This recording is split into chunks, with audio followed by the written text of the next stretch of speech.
Pemirsa sektor pariwisata Bali sampun sayaga kebungkah. Kecinaya melarapan 100% naker pariwisata Bali sampun memvaksin miwah penyuan sampun melalui sertifikasi CHSE. Kepala Dinas Pariwisata Provinsi Bali, Iputu Astawa Mawasang, yening program vaksinasi majang naker pariwisata Bali sampun telaksnayang dawak bulan Februari ngantos September warsa kalih tali selikur.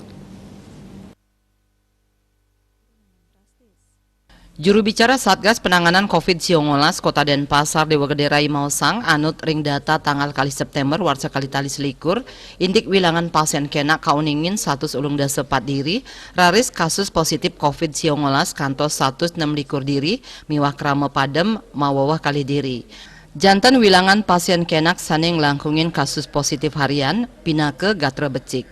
Antuk kumulatif wilangan pasien kenak kantos langkungan 3 dasa wiadin sia dasa 3,5%.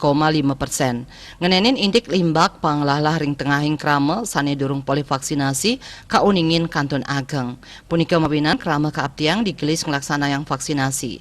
Dane taler ngaptiang rasa waspada turmaning rasa eling krama sajroning ngemargiang protokol kesehatan saya nincap. Kawauhin pakibah sajroning nampenin COVID-19 ring Kota Denpasar ring kuentenan krama sane kebaos heterogen janten mewah tur muatang perkanti samian angge antuk stata nincapang rasa waspada ngeraksa angge keluarga mewah semeton tiosan. Menjalaran disiplin protokol kesehatan ring serahinan ipun mewah stata anut ring pewarah PPKM sajroning manggih kerhayuan. Riase Bali TV.